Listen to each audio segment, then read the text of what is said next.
Hello students. Welcome to Study Line. Study Line में आपका स्वागत है स्टूडेंट्स। आज जो हमारी क्लास है वो है प्रास की क्लास।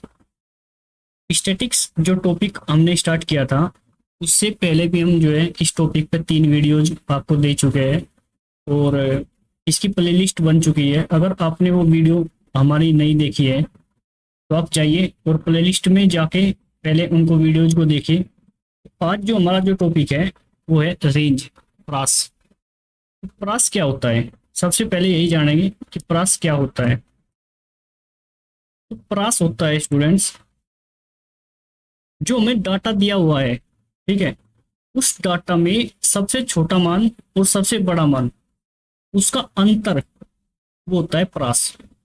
यानी डाटा जो हमें दिया हुआ है उसका सबसे छोटा मान और सबसे बड़े मान का अंतर, सबसे छोटे मान और सबसे बड़े मान का अंतर। जैसे एक क्वेश्चन है हमारे सामने, ये 25 छात्रों का इसने डाटा दिया, ठीक है। तो 25 छात्रों का डाटा देने के बाद इसने पूछा कि इनका प्रास क्या है। तो हमने देखा कि स्टूडेंट्स देखो, ये सारी की सारी जो सीरीज है, ये सीरीज है सारी 50 वाली, ठीक है।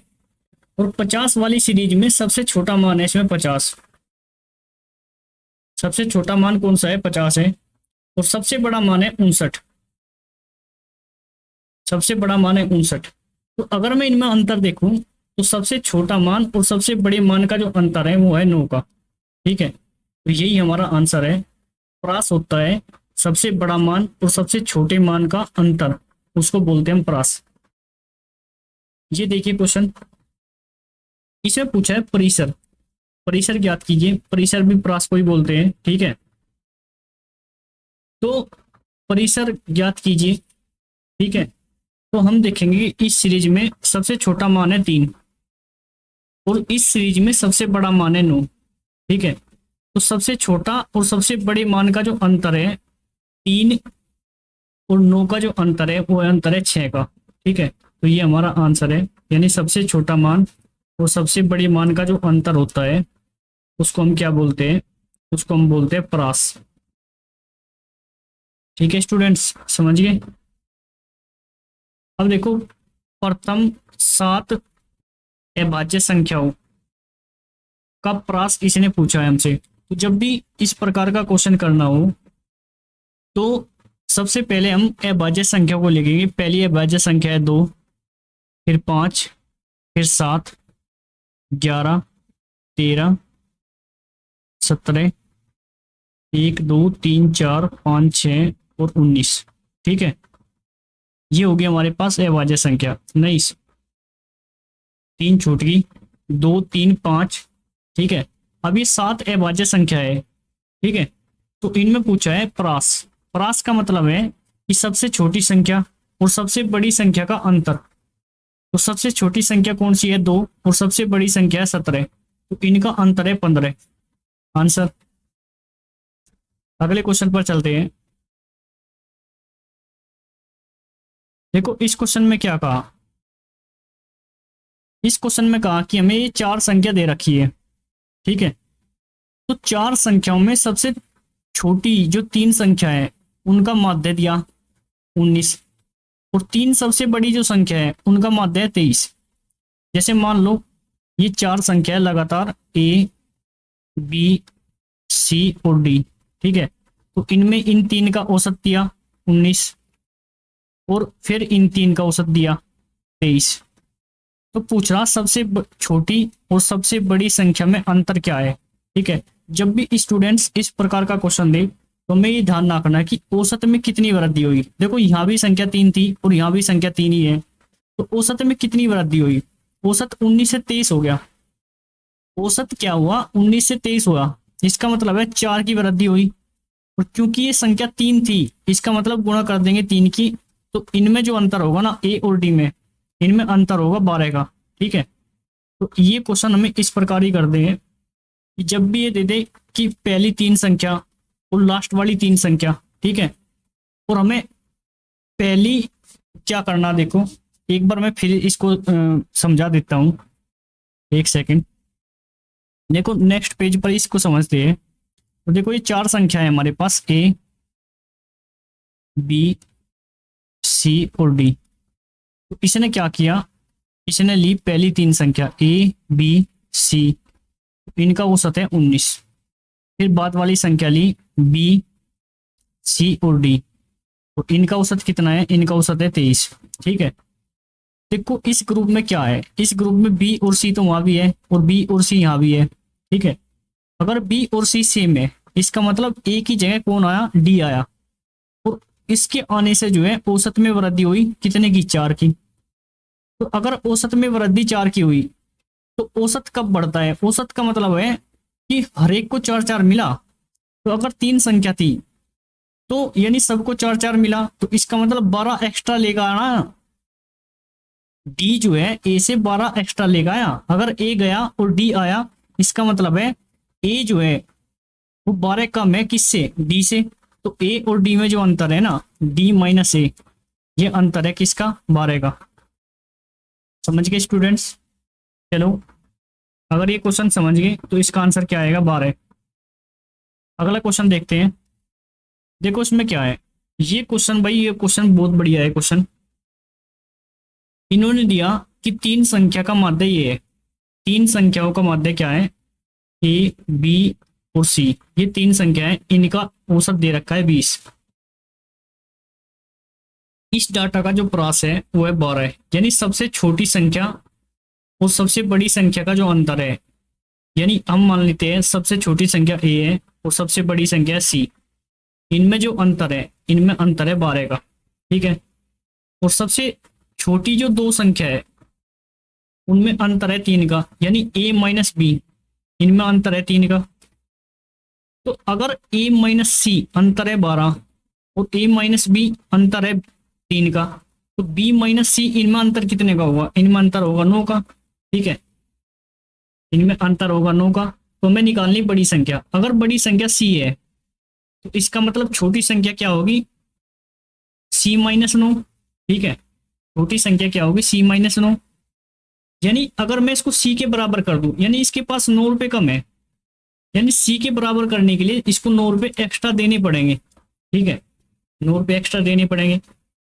अब ये जो ए है इसके पास है सी माइनस 12, सी माइनस 12, यानी अगर मैं भी इसको भी सी के बराबर करूं तो इसको 12 रुपए एक्स्ट्रा देने पड़ेंगे, 12 रुपए एक्स्ट्रा देने पड़ेंगे, तो टोटल 21 रुपए एक्स्ट्रा देने पड़े हमें। तो सब के सब मान जो है सी के बराबर हो जाएंगे। तो 21 रुपए एक्स्ट्रा देने का मतलब है हर एक के हिस्से में कितना आएगा, हर एक के हिस्से में आएगा 7 रुपए।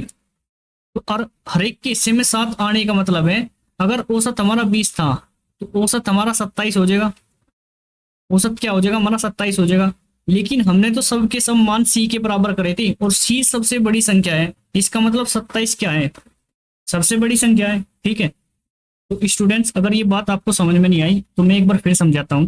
देखो, जैसे तीन संख्या है ए बी सी, ठीक है, तो किसने दिया, ये सबसे बड़ी संख्या है और ये सबसे छोटी संख्या है, इनमें जो अंतर दे रखा, इनमें अंतर दे रखा 12 का। ठीक है, और सबसे छोटी जो दो संख्या है इनमें अंतर है 3 का। तो इनमें अंतर निकाल सकते हैं क्या, इनमें अंतर निकाल देंगे, इनमें अंतर हो जाएगा 9 का। ठीक है, यानी जो बी है वो सी से 9 कम है और जो ए है वो सी से 12 कम है। तो मैं इस बी को कह रहा कि भाई तू भी सी के बराबर ही हो जा। तो इसके पास 9 रुपए की कमी है तो हमने क्या करा, 9 रुपए एक्स्ट्रा दे दिए इसको। ठीक है, तो ए को सी के बराबर करने के लिए यानी 12 रुपए एक्स्ट्रा देने पड़ेंगे क्योंकि इसके पास 12 रुपए की कमी है। तो हमने टोटल कितने रुपए एक्स्ट्रा दिए, हमने टोटल रुपए दिए एक्स्ट्रा 21 रुपए। ठीक है, तो 21 रुपए एक्स्ट्रा देने का मतलब है औसत बढ़ जाएगा। तो हर एक के हिस्से में कितना आएगा, हर एक के हिस्से में आएगा, ये 3 लोग हैं 7 7 रुपए। अगर 7 7 रुपए औसत बढ़ा यानी नया जो औसत होगा ना हमारा, नया औसत हो जाएगा 27। अगर नया औसत 27 है लेकिन नए जो मान है वो तो सी के बराबर है क्योंकि हमने बी को भी सी के बराबर कर दिया और ए को भी सी के बराबर कर दिया और सब जो है सी के बराबर है और सब के सब 27 है। इसका मतलब सी का मान क्या है, 27 है और सी सबसे बड़ी संख्या थी। नेक्स्ट क्वेश्चन पर चलते हैं। देखो, अगर ये क्वेश्चन नहीं समझ में आया तो इस प्रकार के और भी क्वेश्चन है तो उनको देख के आपको समझ में आना चाहिए। तो इस क्वेश्चन को देखते हैं। देखो, इस क्वेश्चन में क्या कहा, यदि वर्ग का मध्यमान 35 है और निचली सीमा का मान 30 है, तो ऊपरी सीमा ज्ञात करनी। तो देखो एक तो होती है लोअर लिमिट और एक होती है अपर लिमिट, ठीक है। और इनके बीच में कहीं होता है मध्यमान, ठीक है, इनके बीच में होता है मध्यमान। तो इसने दे रखी निचली सीमा, यानी ये दे रखी 30। अगर इनके बीच में गैप 5 का है तो यहाँ भी गैप 5 का ही होगा, क्योंकि इनके बीच में है ना, ये मध्यमान का मतलब है बिल्कुल बीच में डाटा, ठीक है। तो अगर इनके बीच में गैप 5 का है तो इनके बीच में भी गैप 5 का ही होगा। अगर ये 5 कम है तो ये 5 ज्यादा होगा, 40, ठीक है। इसका आंसर है 40, ठीक है। तो यानी इनके बीच का जो प्रास है ना, लोअर लिमिट और अपर लिमिट, इनके बीच का प्रास है 10 का। आगे चलते हैं, देखो ये आ गया इस प्रकार का क्वेश्चन। फिर तो ये जो क्वेश्चन है ना, ये क्वेश्चन बहुत ही इंपॉर्टेंट है। और इसका जो सॉल्यूशन है, देखो ये सॉल्यूशन ये दिया हुआ था बुक में, ये इसका बुक का सॉल्यूशन है। अगर आप बुक का सॉल्यूशन देखोगे तो शायद क्वेश्चन करने का मन भी ना करे, ठीक है। ये बुक का सॉल्यूशन है, ये इक्वेशन उसमें बनाता है, ठीक है। बाकी हमारा जो सॉल्यूशन है वो देखिए आप कैसे करेंगे हम इस क्वेश्चन को। 3 संख्या दी, सुने 3 संख्याओं का मध्य क्या है, 53 है। तो ए बी सी ये 3 संख्या है, इनका माध्य दे दिया 53। इसने दिया समूह का जो प्रास है वो है 28। प्रास का मतलब होता है जो सबसे छोटी संख्या है यानी ए और सबसे बड़ी संख्या है, इनका अंतर है 28 का, ठीक है। अंतर है 28 का। इसका मतलब अगर सी सबसे बड़ी है तो ए जो है 28 कम है सी से, ठीक है। ए के पास 28 रुपए कम है किससे, सी से। और फिर इसने कहा कि दो सबसे छोटी संख्या, यानी दो सबसे छोटी संख्या ये, इनमें अंतर है 8 का। अगर इनमें अंतर 8 का है तो क्या हम इनमें इसमें अंतर निकाल सकते हैं। यहाँ अंतर होगा 20 का, ठीक है। यहाँ अंतर कितने का होगा, यहाँ अंतर हो जाएगा 20 का। तो यानी बी जो है वो सी से 20 कम है और ए जो है 28 कम है। तो हमें मान निकालना सी का।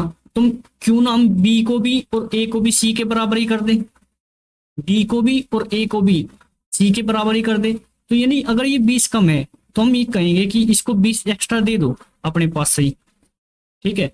और अगर मैं ए को भी सी के बराबर करना चाह रहा, ये 28 रुपए कम ले ली, ठीक है, तो इसको 28 रुपए एक्स्ट्रा दे देंगे, ठीक है। तो अब सबके सब जो है सी के बराबर हो जाएंगे। तो हमने टोटल 48 रुपए एक्स्ट्रा दे दिए। तो 48 रुपए एक्स्ट्रा देने का मतलब है औसत बढ़ जाएगा।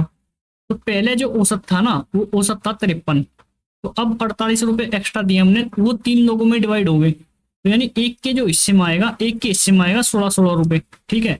तो अगर मैं 16 इसमें ऐड कर दूं तो 16 ऐड करने से हमारा आंसर आएगा 69। यानी अब जो है नया औसत है 69। और नया औसत तो सी के बराबर है, क्योंकि हमने जो सारे मान थे वे सी के बराबर कर दिए थे। यानी बी बी सी है और ए बी सी है। तो अगर बी बी सी है और ए बी सी है और औसत 69 है, इसका मतलब सी की वैल्यू क्या है, सी की वैल्यू है 69, ठीक है। तो सबसे बड़ी संख्या है सी। तो अगर सबसे बड़ी संख्या सी है तो इसकी वैल्यू है 69। बात समझ में आई या नहीं आई। तो हमने बी को और ए को दोनों को सी के बराबर किया। इसका मतलब है ये 20 कम था, इसको 20 दे दिया। इसके पास 28 रुपए कम थे, इसको हमने 28 रुपए दे दिए। तो टोटल हमने 48 रुपए दिए। 48 रुपए देने के बाद औसत बढ़ जाएगा, यानी एक के हिस्से में आएगा 16 रुपए, ठीक है। तो 53 हमारा औसत था, 16 और देने के बाद औसत होगा हमारा 69, ठीक है। और सबके सब मान जो है सी के बराबर थे, इसका मतलब है नया जो औसत है हमारा वो है 69। नेक्स्ट क्वेश्चन पर चलते हैं। देखो ये इसका सॉल्यूशन था, ये बुक का सॉल्यूशन है। अगर वो क्वेश्चन समझ में नहीं आया तो इस क्वेश्चन को देखो, इससे जरूर समझ में आएगा। ये भी बिल्कुल सेम क्वेश्चन वही है। देखो इसने कहा कि 3 संख्याओं का माध्य 32 है। तो हम मान लेते हैं 3 संख्या ए बी और सी, ये है 3 संख्या, ठीक है। और इसने कहा कि इन आंकड़ों का जो समूह है इनका प्रास दे रखा 28। प्रास का मतलब है सबसे छोटी संख्या और सबसे बड़ी संख्या का अंतर, यानी ये 28 का। और दो सबसे छोटी संख्या जो है उनका अंतर है 8 का, यानी इनमें जो अंतर है 8 का। तो हम इनमें अंतर निकाल सकते हैं, इनमें अंतर हो जाएगा 20 का। यानी बी के पास सी से 20 रुपए कम है, तो इसको सी के बराबर कर लो, 20 रुपए दे दो एक्स्ट्रा। ए के पास सी से 28 रुपए कम है, इसका मतलब है इसको भी सी के बराबर करो। तो 28 रुपए दे दो एक्स्ट्रा, ठीक है। तो टोटल हमने 48 रुपए एक्स्ट्रा दे दिए। तो 48 रुपए एक्स्ट्रा देने से क्या हुआ, तो औसत का मतलब होता है, पहला इनका औसत था 32, तो अब हमने उनको दे दिए 48 रुपए, यानी 16 रुपए एक्स्ट्रा और दिए। अब सभी के पास कितने हो जाएंगे, अब सबके पास हो जाएंगे 48। अगर सबके पास 48 रुपए हो गए और सब सी के बराबर है, इसका मतलब सी की वैल्यू क्या है, 48 है, और सी तो सबसे बड़ा मान है, तो इसका आंसर आ जाएगा 48, ठीक है। नेक्स्ट क्वेश्चन पर चलते हैं। देखो ये क्वेश्चन भी पेपर में आया हुआ है ग्रुप डी के, ठीक है। इसमें देखो क्या है, ये भी क्वेश्चन ऐसा ही है, ये क्वेश्चन भी ऐसा ही है। अगर देखो, अगर मैं इसका सॉल्यूशन दिखाऊं तो ये सॉल्यूशन है बुक में, ठीक है। इन इक्वेशन को देख के बच्चा डर जाता है, ठीक है, और वो क्वेश्चन को छोड़ ही देता है, ठीक है। लेकिन आपको जो है क्वेश्चन को छोड़ना नहीं है। देखो इसमें क्या कहा, तीन संख्याओं का मध्य 15 है, ठीक है। तीन संख्या दे रखी ए, बी और सी, ये हमारे पास तीन संख्या, इनका मध्य दिया इसने 15 और रेंज दे रखी 9। तो रेंज का मतलब है सबसे छोटी संख्या और सबसे बड़ी संख्या में जो अंतर है वो है 9 का, ठीक है। और सबसे बड़ी संख्या और सबसे बड़ी संख्या और मध्य संख्या के बीच जो अंतर है, यानी सबसे बड़ी संख्या ये सी और सबसे मध्य संख्या यानी मध्य संख्या के बीच में जो अंतर है वो मध्य संख्या और सबसे छोटी संख्या के अंतर से दुगुना है। यानी अगर यहाँ पे अंतर 1 का है तो यहाँ पे अंतर 2 का है, ठीक है। ये बात समझे ना समझे, ठीक है। इसने कहा कि जो सबसे बड़ी संख्या है और मध्य संख्या है, इनके बीच में जो अंतर है ना, तो सबसे छोटी संख्या और मध्य संख्या इनके बीच में अंतर से दुगुना है, ठीक है। यानी ये वाला जो अंतर है इस वाले अंतर से दुगुना है, इसने ये बात कही, ठीक है। तो यानी यहां से लेके यहां तक टोटल मान है 9 का, और ये वैल्यू 3 की है। तो अगर ये वैल्यू 3 की है, यानी 3 की वैल्यू क्या है, 9, 3 की वैल्यू 9 है, तो इसका मतलब यहाँ पे जो वैल्यू होगी 2 की वैल्यू आ जाएगी 6 और 1 की वैल्यू आ जाएगी 3, ठीक है। 1 की वैल्यू आ जाएगी 3, ठीक है। आई बात समझ में। इसका मतलब है बी जो है वो 6 कम है और ए 9 कम है, ठीक है। तो अगर बी के पास 6 रुपए कम है सी से, तो इसको 6 रुपए एक्स्ट्रा दे देंगे, 6 रुपए एक्स्ट्रा दे देंगे, ये सी के बराबर हो जाएगा। तो ए के पास 9 रुपए कम है सी से, तो इसको 9 रुपए दे दो, तो ये भी सी के बराबर हो जाएगा। तो इसका मतलब है टोटल हमने कितने रुपए एक्स्ट्रा दे दिए, हमने टोटल दे दिए 15 रुपए एक्स्ट्रा, ठीक है। अगर हमने टोटल 15 रुपए एक्स्ट्रा दिए, इसका मतलब है हमारा औसत बढ़ेगा, और ये जो 15 रुपए है इन 3 व्यक्तियों में बटेंगे, ठीक है। इसका मतलब है औसत बढ़ेगा 5। औसत बढ़ने के बाद हमारा औसत हो जाएगा 15 + 5 यानी 20, और औसत अगर 20 है यानी सबके हिस्से में 20-20 रुपए है। अगर सबके हिस्से में 20-20 रुपए है, लेकिन सब तो सी के बराबर है, और सी क्या है, सी सबसे बड़ी संख्या है इसमें। अगर सी सबसे बड़ी संख्या है और उसका मान है 20, ठीक है, ये हमारा आंसर है। अगला क्वेश्चन देखते हैं। देखो ये क्वेश्चन भी अच्छा क्वेश्चन है, बिल्कुल सेम क्वेश्चन वो है जो पीछे हमने किया, ठीक है। देखो इसमें क्या, 3 संख्या, मान लो 3 संख्या है ए, बी और सी, यानी ए सबसे छोटी, ये मध्य और ये सबसे बड़ी, ठीक है। इसने कहा सबसे बड़ी संख्या और बीच वाली संख्या, यानी सबसे बड़ी और बीच वाली, इनके बीच में जो अंतर है वो मध्य और सबसे छोटी के बीच में अंतर से वो 3 गुना है। इसका मतलब है अब की बार अंतर दिया इसने 3 गुना। अगर यहाँ पे अंतर 1 का है तो यहाँ पे अंतर है 3 का, तो टोटल यहाँ से लेके यहाँ तक का, यानी इसने प्रास दे रखा, प्रास है 24, यानी a - सी यह 24, और ये वैल्यू है 4 की। अगर 4 की वैल्यू 24 है, ठीक है, तो इसका मतलब 1 की वैल्यू कितनी होगी, 1 की वैल्यू हो जाएगी 6, और 3 की वैल्यू कितनी हो जाएगी, 3 की वैल्यू हो जाएगी 18, यानी बी जो है वो 18 कम है और ए जो है 24 कम है। हमें मान निकालना सी का। तो अब सी को सी के बराबर कर लो सारी संख्या। तो अगर बी 18 कम है, 18 कम है, इसका मतलब है बी को 18 रुपए दे दो, सी के बराबर हो जाएगा। और ए क्या है, ए 24 रुपये कम है, ठीक है। इसका मतलब है इसको 24 दे दो, ये भी सी के बराबर हो जाएगा। तो टोटल हमने कितने रुपए दे दिए, हमने टोटल दे दिए 42 रुपये, ठीक है। तो अगर 42 रुपये दिए हमने और इनका औसत जो था 35 था, औसत का मतलब होता है सबके हिस्से में 35-35 रुपए थे, ठीक है। और अब 42 रुपये और दे दिए एक्स्ट्रा, इसका मतलब है सबके हिस्से में 14-14 रुपये और आए, ठीक है। 14×3 = 42, 14-14 रुपये और आए। और 14 रुपये और आने का मतलब है 14 + 35, यानी ये कितना हो जाएगा, ये हो जाएगा हमारे पास 49, ठीक है। 14 + 35 ये हो जाएगा हमारे पास 49, ठीक है। तो अब जो है नया औसत क्या है, नया औसत है 49। अगर नया औसत 49 है और यानी सबके हिस्से में 49 है, लेकिन सब तो सी के बराबर है, तो सी की वैल्यू क्या आई, सी की वैल्यू आई 49, ठीक है।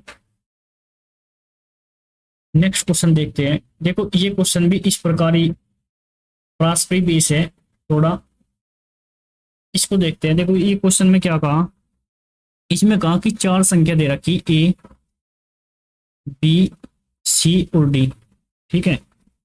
इनका प्रास दे दिया ये, यानी ए और डी इनमें जो अंतर है वो अंतर है कितने का, 20 का। सी और ए के बीच जो अंतर है, यानी इनके बीच जो अंतर है, बी और डी के बीच जो अंतर है वो बराबर है, यानी बी और डी का जो अंतर है और ए और सी का जो अंतर है वो बराबर है, ठीक है। इनका समांतर माध्य दे रखा, समांतर माध्य 25, ठीक है। समांतर माध्य 25 है, हमें वैल्यू निकालनी ए की। तो ए की वैल्यू निकालने के लिए इसका मतलब है सबको ए के बराबर करना पड़ेगा, ठीक है। अगर ए सबसे छोटा है तो डी की वैल्यू क्या हो जाएगी, डी की वैल्यू हो जाएगी ए + 20, ठीक है। डी की वैल्यू क्या हो जाएगी, डी की वैल्यू हो जाएगी ए + 20, ठीक है। बताओ ए + 20 होगी या नहीं होगी, ठीक है। और अगर मान के चलो हमें वैल्यू निकालनी सी की, और सी जो है मान के चलो एक्स ज्यादा है, तो हम इसको ऐसे लिख सकते हैं ए + x, यानी इनमें अंतर अगर x का है तो b और d में अंतर भी x का ही होगा। और b d की जो वैल्यू है, d की वैल्यू है a - a + 20, और अगर मैं b की वैल्यू निकाल लूं तो ये हो जाएगा a + 20, क्योंकि इनमें अंतर वही होगा जो ए और सी में अंतर है, और ए और सी में जो अंतर है वो एक्स का मानना हमने, तो यहाँ भी अंतर एक्स का ही होगा। तो इसका मतलब है बी की वैल्यू हो जाएगी ए + 20 - एक्स। इतनी बात बताओ समझ में आई या नहीं आई, हमने सभी के सभी मान जो है एक्स के बराबर कर दिए। अब देखो यहाँ से क्या होगा, ये माइनस का एक्स है और ये प्लस का एक्स है, इससे कोई फर्क नहीं पड़ता, ठीक है, कोई फर्क नहीं पड़ता, ठीक है। अब हमने क्या किया, हमने x को रिमूव कर दिया यहाँ से, इसका मतलब है c जो है वो a के बराबर हो गया, ठीक है। c a के बराबर होगा। अब d की वैल्यू क्या है, d का मान है a + 20, यानी इसको a के बराबर करने के लिए यानी इससे 20 रुपए लेने पड़ेंगे, इससे क्या करना पड़ेगा, 20 रुपए लेने पड़ेंगे। ये भी a के बराबर हो गया और c भी a के बराबर है। अब b, यहाँ तक x हटा दिया हमने, इसको a के बराबर करने के लिए ये है a + 20, इससे भी 20 रुपए लेने पड़ेंगे, यानी टोटल हमने 40 रुपए ले लिए, ठीक है।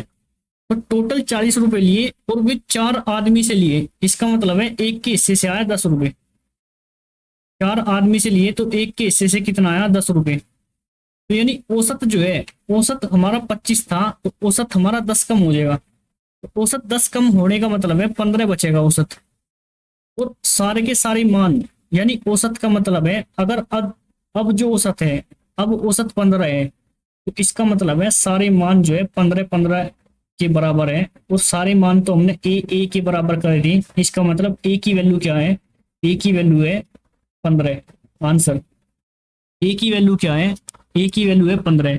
तो स्टूडेंट्स ये हमारी आज की क्लास थी। अगर आपको ये क्लास पसंद आई हो तो इसको जो है शेयर करो वीडियो को, और हमारा जो चैनल है स्टडी लाइव उसको सब्सक्राइब करो, और वीडियोज को जो है लाइक किया करो भाई, ठीक है। Thank you.